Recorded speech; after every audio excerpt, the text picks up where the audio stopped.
Dobrý den, ahoj. Já jsem Milica Đorić, pocházím ze Srbska a momentálně studuji podnikovou ekonomiku a management na Masarykové univerzitě na ekonomicko-správní fakultě v Brně.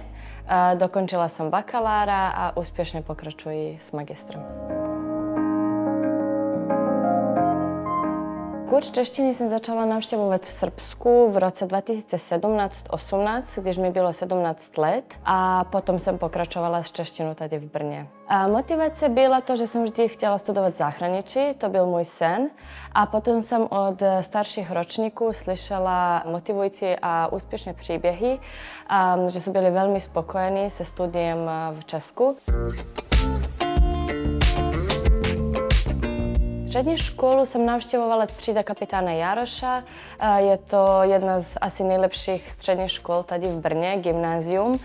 Byla jsem v jazykové třídě. Toto bylo možná jedna z nejlepších zkušeností, při které jsem zjistila, že je Brno správná volba. Nejprve jsem začala na bakalářském studium obor regionální rozvoj a cestovní ruch. Potom jsem pokračovala s podnikovou ekonomikou na Masarykové univerzitě. V Jihomoravském kraji už mám dost praxi, já si myslím, co se týče nějakého profesního života.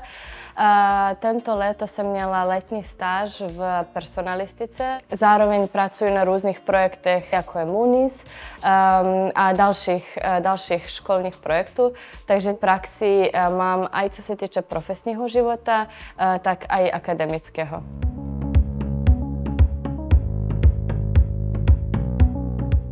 V Jihomoravském kraji mám hodně oblíbených míst.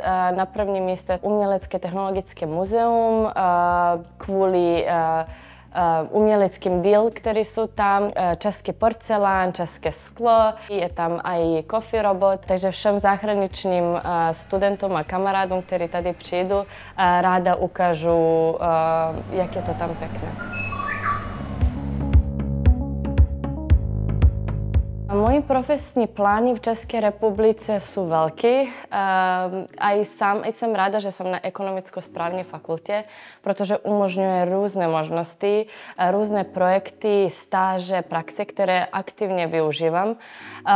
A za toto jsem ráda, protože mi pomáhá, abych se vyznala do toho, že co jsou moje budoucí plány a přání, ale určitě vím, že po fakultě chci zůstat v Brně. Kurz češtiny je to možná jedna z nejlepších životních voleb, které mám a určitě bych tuto zkušenost nikdy v životě neměnila.